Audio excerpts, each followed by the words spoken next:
looking for, obviously a spark offensively, have some consistency. On a night like this, what do you take away when you hit 24 threes, 42 assists, all the good things that happen?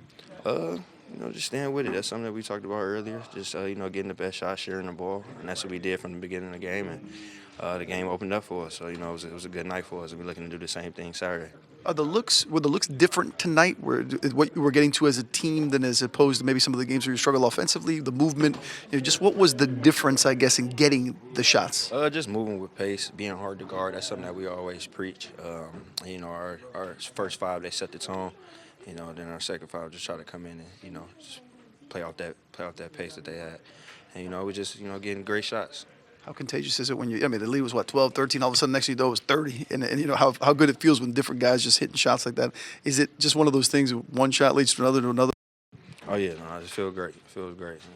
That's what happens in this league. It can be at 12 and 13. It can go to 30 real fast. A lot of talented guys, so, we was happy to come out with the dub, victorious. You're somebody that can get hot and have a scoring run like Tyler had, and you've obviously played with guys like that. What's that like when you're kind of in that zone? It's like you're shooting at the ocean. Tyler's been amazing all year, and, we was happy to see what he, did tonight. When you have a teammate going like that, do you guys even have to say anything, or you just keep shooting? Automatic, give him a rock. The whole gym got to know that. Is there a limit to heat checks, or you just keep going until you miss? If you want to turn it off, that's on you, but we let him go. You make shots like that, you got heat check for the rest of the night. Appreciate it. Yeah. Was there a sense when it was turning after halftime? Was it while you were warming up, or when you get on a heater like that, does it just sort of happen? It kind of just happens. I shot the same shots I shot in the first half and ended up making them. It was good looks in the first half. I shot 8 threes and just kept shooting, trusted my shot, trusted the work, and they ended up to fall. Obviously, it helps when you make a ton of shots, but what did you like about the offensive process tonight? I thought we were harder to guard, than we were in the last 2 games on the road that we just played. We got stuck a couple times, but we kept moving, got into another action, made them guard multiple actions on multiple sides of the ball or of the floor. When we play 2 sides like that, it's tough for us to guard. It's not every possession is going to look good, but I thought it looked better tonight. When you got in that flow, were you almost surprised how open you were? Like, usually when a guy hits his 7th heat check, they usually throw maybe a couple extra defenders. Were you surprised that you kept kind of finding open pockets? I was open all night, honestly. I should have made a couple more in the first half. I got great looks all night. I asked you some version of this before, but when you're 2 of 8 from 3 in the first half and you're sitting at halftime thinking about how you were playing, does it even cross your mind now, like, let's go get an easy 15-footer or anything like that? Not really. I feel like threes are easy too, honestly. So, just like I said, I just try to.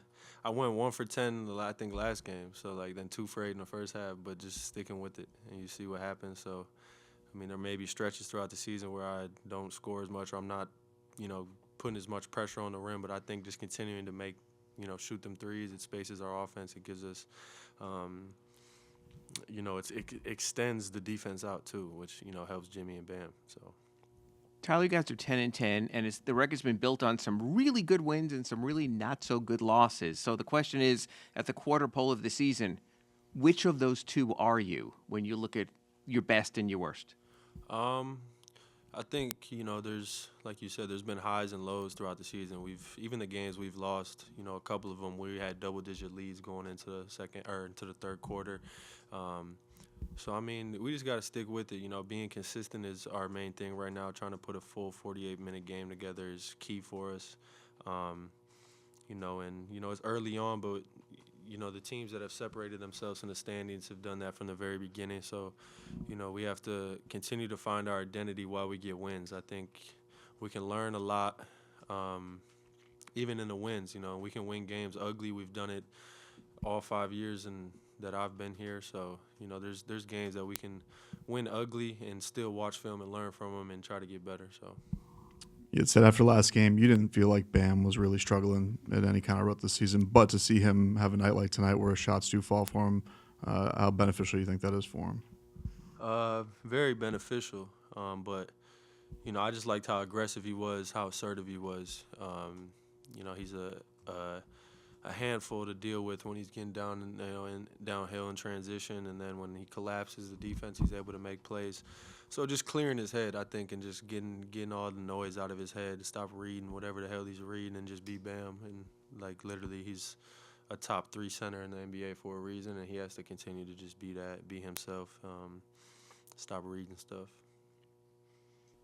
With Tyler specifically, he was missing some shots in the first half, but do you like that with this new shot profile of his that no matter how the make or miss is going, he's kind of always stayed with the same profile throughout the game, and then it turns Well, what I like about it is he's one of the best shooters on the planet, and he's ignitable. So if you just stay with it at any point, he can go on one of those avalanches.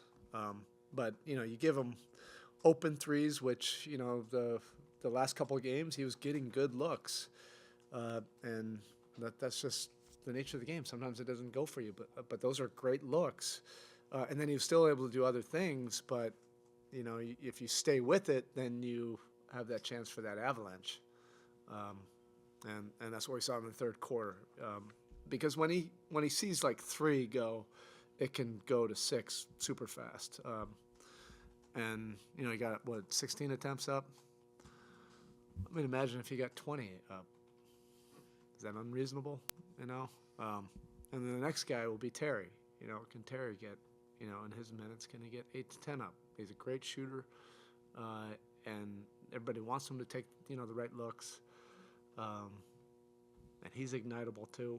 So the more guys you have like that, again, it always has to be the relationship between our attacks and that, but our attackers want our guys shooting like that,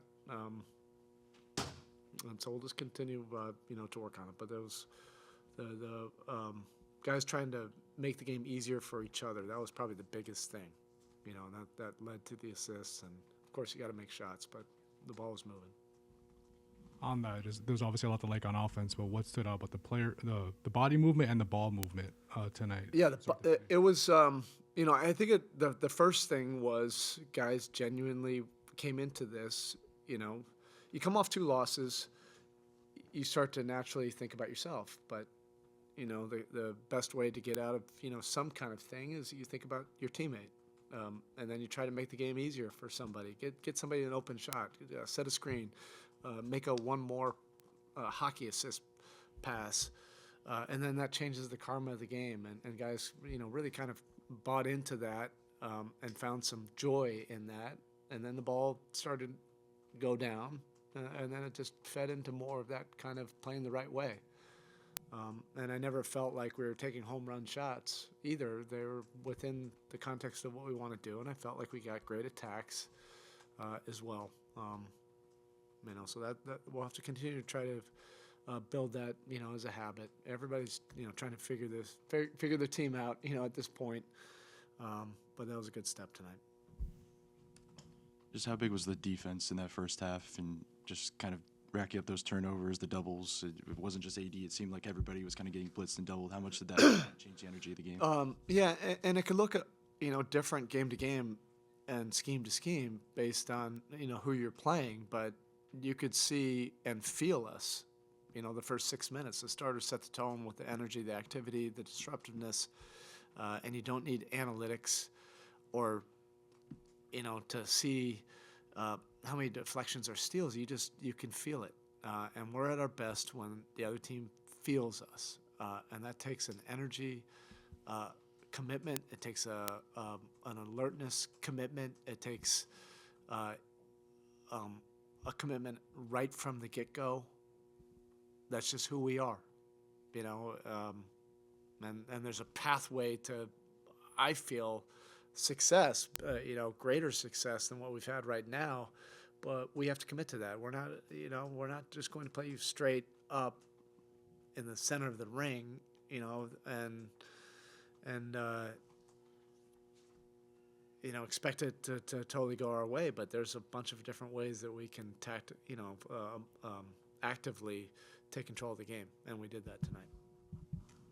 Coach, again, can you just kind of talk about the efficiency that you saw from Bam, who also had another triple-double, and again, Did he really? Yeah, almost. I didn't. Oh, okay. Yeah, Yeah. almost, Yeah. I just love Bam's purity. I love the fact that, when you're going through something like he's going through right now, what he dives into is not what 90% of the league would dive into. 90% of the league would dive into, I've got to get my stats. I've got to get myself going. It's about me. Bam dives into the team. What can I do to help this team win?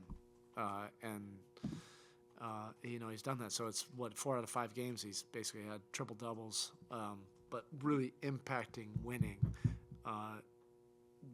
even in the losses. That's what you got to love about him. And his skill set is just all across the board, both ends of the court.